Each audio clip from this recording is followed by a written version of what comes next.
By election ಬಂದಿದೆ. By election ಅಲ್ಲಿ ಈಗಾಗಲೇ ನಮ್ಮ ವರದಿ, ನಮ್ಮ ಕಾರ್ಯಕರ್ತರು, ಮುಖಂಡಗಳು ಎಲ್ಲ ಕೂಡ ಹೊರಗಡೆಯಿಂದ ಎಲ್ಲ ಬಂದಿದ್ದಾರೆ. ಎಲ್ಲ ಪಾರ್ಟಿದನ್ನು ಕೂಡ ಬಂದಿದ್ದಾರೆ. ಆದ್ರೆ ಇಲ್ಲಿ ಮತದಾರರು, ನಾನು ಇಲ್ಲಿ ಗಮನಿಸಿರೋ ಪ್ರಕಾರ, ನನಗೆ ಬಂದಿರುವಂತ ಮಾಹಿತಿ ಪ್ರಕಾರ, ಹಿಂದೆ ಏನು ಮೇಟಿಯವರು ಮಾತು ಕೊಟ್ಟಿದ್ರು, ಈ ನಗರಕ್ಕೆ ಇಲ್ಲೊಂದು ಹಾಸ್ಪಿಟಲ್ ಆಗ್ಬೇಕು ಅಂತೇಳಿ, ಅದನ್ನ ಈಗಾಗಲೇ ನಾವು ಭೂಮಿ ಪೂಜೆ ಮಾಡಿದ್ದೇವೆ. ಗ್ರಾಮೀಣ ಪ್ರದೇಶದ ರೈತರಿಗೆ ಏನ್ ಮಾತು ಕೊಟ್ಟಿದ್ದೋ, ಚುನಾವಣೆಯಲ್ಲಿ ನಾವು ಮಾತು ಕೊಟ್ಟಿರ್ಲಿಲ್ಲ.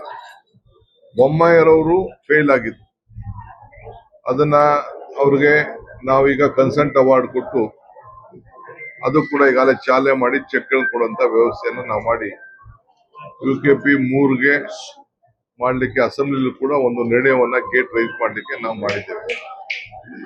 ಆದ್ರೆ ಇವತ್ತು ನಮ್ಮ ಕಾರ್ಯಕರ್ತರೆಲ್ಲ ಮನೆಗೆ ಹೋಗಿ ನಮ್ಮ 5 ಗ್ಯಾರಂಟಿಗಳು ತಲುಪಿದ್ಯಾ ಇಲ್ಲ ಅನ್ನೋದನ್ನ ಪರೀಕ್ಷೆ ಮಾಡ್ತಾ ಇದ್ದಾರೆ.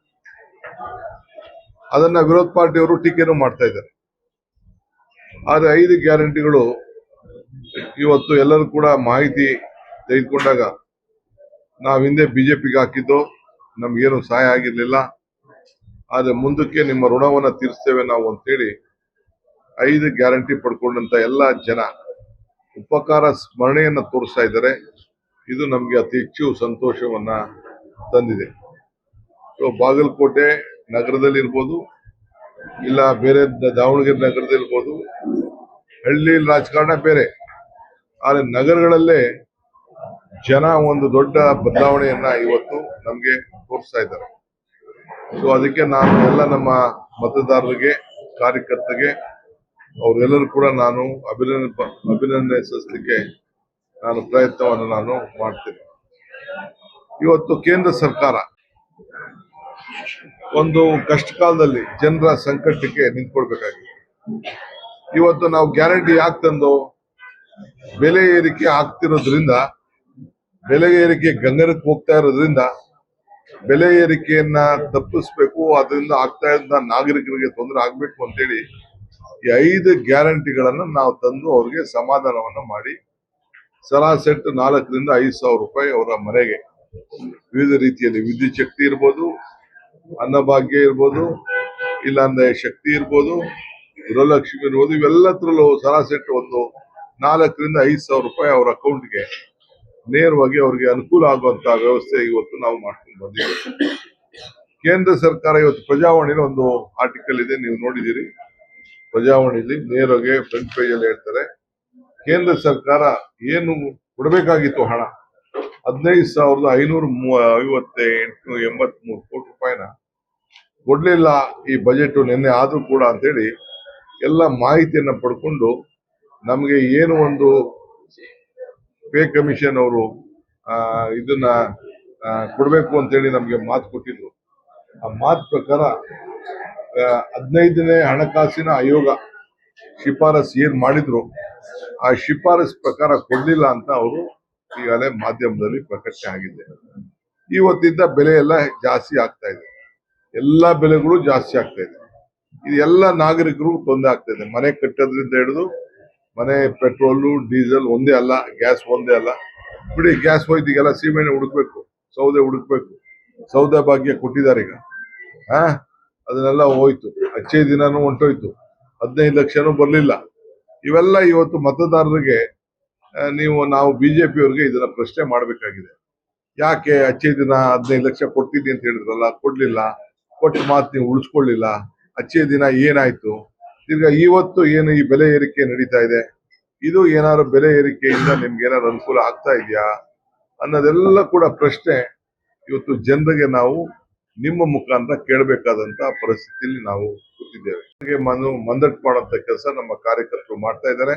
ನನಗೆ ವಿಶ್ವಾಸ ಇದೆ, ಅತಿ ಹೆಚ್ಚು ಮತದಿಂದ ಹೋದ್ ಸತಿ ಏನು ಎಲೆಕ್ಷನ್ ನಡೆದಿತ್ತು ಅದಕ್ಕಿಂತ ಹೆಚ್ಚಿಗೆ ಮತ ಅಂತರದಿಂದ ನಮ್ಮ ಅಭ್ಯರ್ಥಿಗಳು 2 ಕಡೆನೂ ಕೂಡ ಗೆಲ್ತಾರೆ ಅನ್ನೋ ಒಂದು ಆತ್ಮವಿಶ್ವಾಸ ಇವತ್ತು ನಮ್ಗೆ ಮೂಡಿದೆ. ಬಹುಶಃ ಎಲ್ಲರೂ ಸೇರಿ ಒಗ್ಗಟ್ಟಿಂದ ಇದ್ದಾರೆ. ಬಹಳ ಜನ ಚುನಾವಣೆಗೋಸ್ಕರ ಚುನಾವಣೆ ಸಂದರ್ಭದಲ್ಲಿ ವಲಸೆಗೆ ಹೋಗಿದ್ದಾರೆ, ಅವರ ಬದುಕಿಗೋಸ್ಕರ ಹೋಗಿದ್ದಾರೆ. ಈಗ ಅವ್ರನ್ನೆಲ್ಲ ಕೂಡ ಕರ್ಕೊಂಡು ಬರ್ಬೇಕು ಅಂತ ಕೂಡ ನಾವೆಲ್ಲ ತಿಳಿಸಿದ್ದೇವೆಲ್ಲ ಬಡವ್ರೆ ಅವ್ರ ಮನೆಗೆಲ್ಲ ನಾವು ಗ್ಯಾರಂಟಿಗಳನ್ನ ಕೊಡ್ತಾ ಇದ್ದೇವೆ. ಸೊ ಅವನ್ನೆಲ್ಲ ಕೂಡ ವಾಪಸ್ಸು ಕರ್ಕೊಂಡು ಬರುವಂತ ಕೆಲಸ ಕೂಡ ಇವತ್ತು ನಾವು ಮಾಡಬೇಕಾಗಿದೆ. ಈ ಮಧ್ಯದಲ್ಲಿ ಈ ಬಾಗಲಕೋಟೆ ನಗರದಲ್ಲಿ ಕೆಲವು ವಾರ್ಡ್ನಲ್ಲಿ ಹೊರಗಡೆಯಿಂದ ವಿದ್ಯಾರ್ಥಿಗಳಿದ್ದಾರೆ ಬಂದು ಇಲ್ಲಿ ಅವ್ರನ್ನ ವೋಟರ್ ಲಿಸ್ಟ್ ಅಲ್ಲಿ ಸೇರಿಸಿದ್ದಾರೆ. ನಾವೆಲ್ಲ ಚೆಕ್ ಮಾಡಿಸ್ತು, ಅವ್ರ ಊರುಗಳಲ್ಲೂ ಓಟ್ ಇದೆ, ಇಲ್ಲೂ ಓಟ್ ಇದೆ, ಡಬಲ್ ಓಟ್ ಇದೆ. ಸೊ ಅವ್ರ ಹತ್ರ ಈಗ ಐಡೆಂಟಿ ಕಾರ್ಡ್ನ ಈಗಾಗಲೇ ನಮ್ಮ ಅಭ್ಯರ್ಥಿ ಕಿತ್ತಿಟ್ಕೊಂಡಿದ್ದಾರೆ. ಅವ್ರಿಗೆ ನೀವು ವೋಟ್ ಹಾಕ್ಬೇಕು, ನೀವು ವೋಟ್ ಹಾಕ್ಲಿಲ್ಲ ಅಂದ್ರೆ ನಿಮ್ಗೆ ನಾವು ಫೇಲ್ ಮಾಡ್ತೀವಿ, ನಾವು ನಿಮ್ಗೆ ತೊಂದರೆ ಮಾಡ್ತೀವಿ ಅಂತೇಳಿ ಅವ್ರಿಗೆಲ್ಲ ಎದುರಿಸ್ತಾ ಇದ್ದಾರೆ.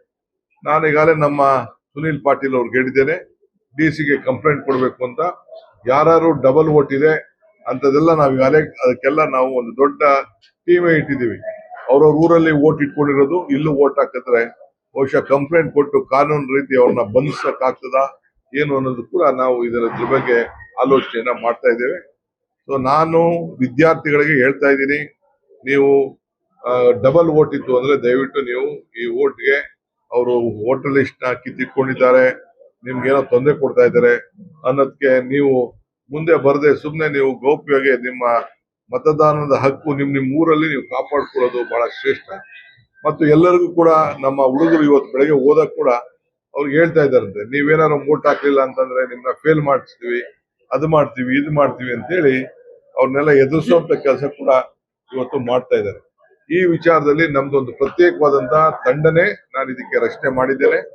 ಈ ವಿಚಾರನ ನಾನು ಬಾಗಲಕೋಟೆಯಲ್ಲಿ ತಿಳಿಸ್ಬೇಕು ಅಂತೇಳಿ ಇದಕ್ಕೋಸ್ಕರ ನಾವು ಮಾಧ್ಯಮ ಗೋಷ್ಠಿಯನ್ನ ಇದು ಮತ್ತು ಜನರ ಬೆಲೆ ಏರಿಕೆಯಿಂದ ಈಗೇನು ತತ್ತಿಸ್ತಾ ಇದ್ದಾರೆ, ಪ್ರತಿ ದಿನ ಇವತ್ತು ಎಷ್ಟು ತೊಂದರೆ ಅನುಭವಿಸ್ತಾ ಇದ್ದಾರೆ, ಈ ಎಲೆಕ್ಷನ್ ಸಂದರ್ಭದಲ್ಲಿ ಅವ್ರಿಗೆ ತಕ್ಕ ಪಾಠವನ್ನ ಇವತ್ತು ಕಲಿಸ್ಬೇಕಾಗಿದೆ ಬಿಜೆಪಿಯವರಿಗೆ.